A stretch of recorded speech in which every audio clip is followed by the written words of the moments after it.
Bismillahirrahmanirrahim. Bəhsimiz Qur'an-ı Kərimdə 12-ci imamımız İmam Məhdi əleyhissalamla bağlı ayələr barəsində idi. Bu günləri Qur'an-ı Kərimin yeni bir ayəsini, Sadiqin ayəsini, yəni Tövbə surəsi 119-cu ayəni diqqətinizə çatdıracağım. Allah Teala ayədə bizə Allahdan qorxmağa və sadiqlərlə birgə olmağa əmr edir. Ayənin özü budur. Ya eyyuhellezine amenu, ey iman gətirənlər, ittəqullah, Allahdan qorxun və kunu ma'as sadiqin və sadiqlərlə birgə olun. Doğru danışan, sadiq yəni əməldə, sözündə doğru olan insanlardan söhbət gedir.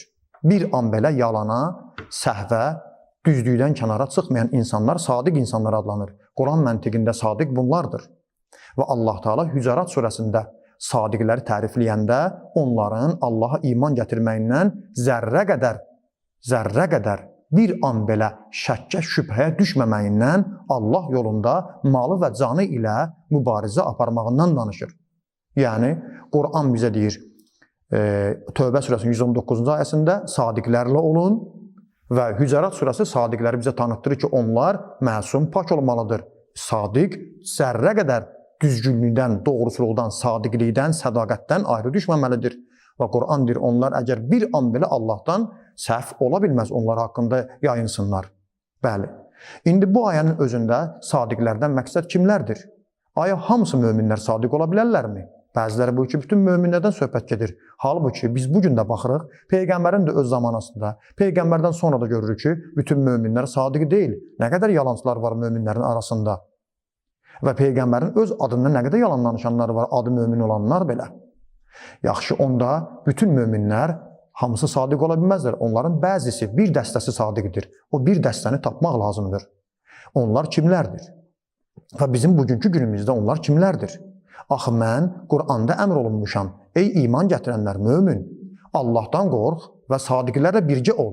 Mənim zamanımda bugün sadiq kimlərdir? Yoxsa bəziləri elə fikirləşir ki, bugün sadiq ehtiyac yoxdur olsun. Bugün sadiqlərin olmağına ehtiyac yoxdur. Səhv düşünürlər. Peyğəmbərin dövründə sadiqlərlə birgə olmağa ehtiyac var idi. Allahın hikməti, rəhmətindən, lütfündən bizlərə sadiq insanları, onlarla birgə olmağı tanıtdırırdı. Deməli, sadiqlər var idi ki, Allahın lütfü, rəhməti sayəsində biz də o sadiqlərlə birgə olurduq ki, yolumuzu azmayaq. Hər bir zamanda sadiq olmalıdır. Sahabələrin sadiqlərə olmağına ehtiyacı var idi. Aya, bugün məni öz başına buraxıblar, mənim bugün sadiqlərlə, sadiq insanlarla olmağa ehtiyacım yoxdur. Gərək onda bir sadiq olsun, Quran deyir. Hər bir zamanın sadiq olmalıdır. Mənə sual oluna bilər. Quran deyir, sadiqlərlə ol. Kimdir sənin zamanında sadiq? Sual verərəm, ilahi, mən kimlərdir mənim bugünkü günümdə, zamanımızda sadiq? Tapın onları. O sadiqlər kimlərdir ki, onların sadiqliyinin sayəsində hidayət olaq, səadətə çataq.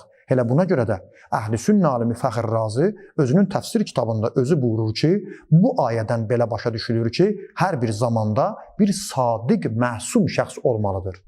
Niyə məsum? Çünki o adam bir an belə doğru olmaqdan, düzgünlükdən, sadiqlikdən, sözdə və əməldə bilərəkdən və ya bilməyərəkdən ayrılarsa, onda mən onunla birgə ola bilmərəm. Halbuki Quran deyir, sadiqlərlə ol. Deməli, Quran deyirsə, sadiqlərlə ol, sadiq olmalıdır, xarici nümunəsi olmalıdır ki, onunla birgə olum. Və o sadiq səhv etməməlidir. Yoxsa mənə sadiq ola bilməz, mənə nümunə ola bilməz.